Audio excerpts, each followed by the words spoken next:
ഇന്ന് വരുന്ന വാർത്തകളും നമ്മൾ ഇന്നലെ മുതൽ ഇതുവരെ കാണുന്ന വാർത്തകളും നമ്മളൊക്കെ നയിക്കുന്നത് ഇതൊരു തീവ്രവാദ അറ്റാക്കാണ് എന്ന് തന്നെയാണ്. ഇത് ടെററിസ്റ്റ് ഓപ്പറേഷനാണ്. ഇത് ഒരു ഹൈ ഇന്റൻസിറ്റി എക്സ്പോഷൻ തന്നെയാണ് നടന്നിരിക്കുന്നത്, അല്ലാതെ ഒരു CNG എക്സ്പോഷൻ എന്നല്ല.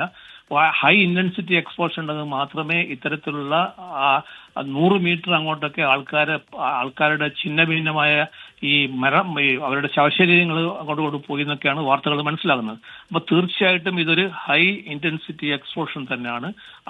അതിനുപയോഗിച്ച വസ്തു എന്താണെന്ന് ഇൻവെസ്റ്റിഗേഷനിൽ മാത്രമേ കണ്ടുപിടിക്കാൻ പറ്റുള്ളൂ.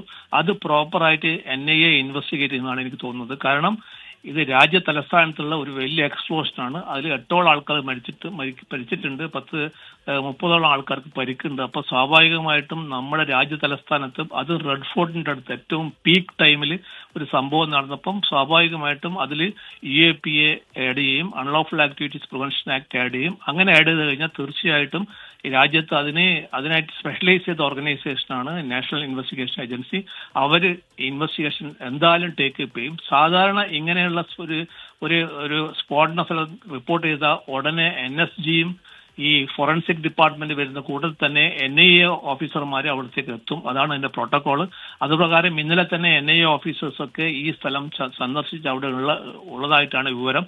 അപ്പൊ സ്വാഭാവികമായിട്ടും ഈ FIR രജിസ്റ്റർ ചെയ്യുന്നത് ലോക്കൽ പോലീസിന്റെ ആയിരിക്കും. പക്ഷെ FIR രജിസ്റ്റർ ചെയ്ത് കഴിഞ്ഞാൽ തന്നെ ഇമ്മീഡിയറ്റ് ആയിട്ട് MHA അതിനൊരു ഈ മിനിസ്ട്രി ഓഫ് ഹോം അഫയേഴ്സ് അതിന് ഒരു ഓർഡർ ഇഷ്യൂ ചെയ്തിട്ട് ഇവരോട് ടേക്കപ്പ് ചെയ്യാൻ പറയും. അപ്പം ഞാൻ എന്തായാലും തീർച്ചയായും എനിക്ക് തോന്നുന്നത് ഈ മീറ്റിംഗിന് ശേഷം, ഇന്നൊരു മീറ്റിംഗ് നടന്നുകൊണ്ടിരിക്കുകയാണെന്നാണ് വാർത്തകൾ വരുന്നത്. അതിനുശേഷം MHA അങ്ങനെ ഒരു ഓർഡർ ഇഷ്യൂ ചെയ്ത് കഴിഞ്ഞാൽ ഈ കേസ് NIA ഇൻവെസ്റ്റിഗേറ്റ് ചെയ്യും.